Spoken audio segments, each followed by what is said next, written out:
Hey entrepreneur, this is Mark Newsom, Mr. Marketing. Welcome to this special presentation entitled, Ladies and Gentlemen, Do This If You're Sick and Tired of Dealing with Pesky Inventory Control Issues. And more importantly, you're open to discovering some viable solutions. Ladies and gentlemen, the real purpose of this video is to expose you to some effective, non-conventional, think outside the box inventory control strategies. For example, if you have some type of physical business where you have physical products, like in the case, we're going to use a furniture store here in just a second. Typically, not limited to, you're going to have at least four ongoing constants when it comes to your inventory. So let's take a look at them one at a time and see what you might be able to do. Here's the first thing. How much of any particular item do you need to buy? How much current inventory do you have on hand? And more importantly, is it going to be an issue for you to continually have access to it readily? Number three, and this is important, how are you going to effectively deal with the occasional shortages? What are you going to do if you run short? You got to go beyond rain checks, right? Now, how about number four? What are you going to do with the occasional excess inventory? Number four is the one we're going to focus on in this particular video in part one. But I want you to think about that. Now, here's what I want you to think about. Let's take your typical mom and pop local furniture store to do a good business.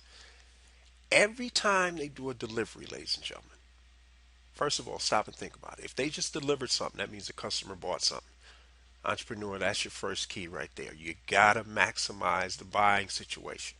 If a customer has bought once, it makes more sense for you to attempt to incentivize them purchasing again and again and again, as opposed to trying to go and create a new customer.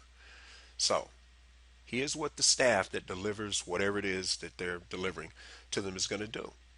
They're going to hand them an extremely time sensitive discount coupon that they're going to either date stamp, with a physical date stamp, or they'll just write it out in hand. But they're going to put a limited time, maybe 5 business days, and it's going to entitle that customer to an ongoing sale, sliding scale savings range of anywhere from 10 to 35% above the store's actual cost.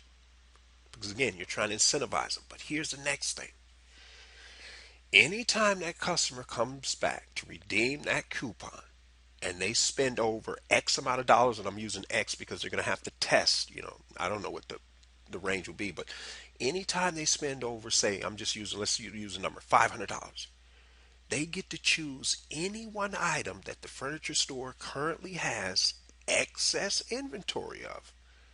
They can buy it at the store's actual cost.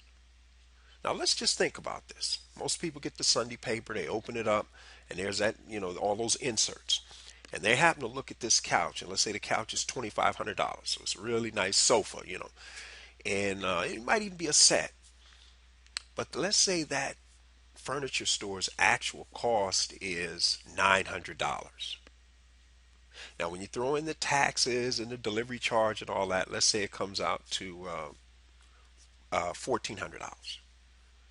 Now, you mean to tell me if you can purchase a couch that retails for $2,500, I mean, love seat and all that other stuff that goes with it, and you only pay $1,400, you don't think that customer's going to be doing some bragging?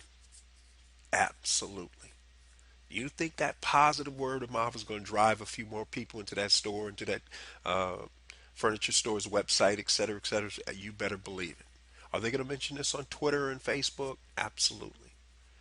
So the point is, I'm not just talking about the conventional stuff that you do with software and inventory take, and that's all good. The bottom line is, if you don't sell something, what good is that software, right? So we're talking about moving your inventory. So I hope you can see how a proven, brain dead simple strategy like this will help you effectively, I won't say eliminate, but minimize your inventory control issues. And in part two, we're going to delve a little further into this, as you know we like to do, and point out some other things that may not be as obvious. So on that note, ladies and gentlemen, for those of you who want to discover how you're going to add an additional 25% more gross profit to your bottom line, you want to do so in the next 90 days or less without having to add any new customers or clients, an entrepreneur, do yourself a favor. Grab your free 9-page special report. Just head over to youcanmarketonlinenow.com/sales because that's where you can get it. Now, ladies and gentlemen, I got a quick question for you. Who else do you know in business right now who's struggling, could use some help? Do they respect your opinion? Because if they do, please forward this video to them and help them out. They'll definitely thank you for it later. On the other hand, if you're looking for the solution to help you get to the next level with your particular business, product, and service, then I'm going to highly recommend you grab your free 22-part Small Business Marketing Mastery Series. It's an additional free 22 sequential emails spread out. Ladies and gentlemen, it's a $97 value. It's my free gift to you. It's my way of saying welcome and thank you for subscribing to the Inner Circle. But here's the thing. Entrepreneur, if for any reason after you join the Inner Circle you quickly realize it's not for you, you can do a couple of things. A, you can pass the series on to a friend, but more importantly, you can recommend they come over and get their own copy. But the other thing is you are free to unsubscribe, ladies and gentlemen, anytime you wish for whatever reason you come up with. This is Mark Newsom, Mr. Marketing. We'll see you again next time on the Marketing Minute.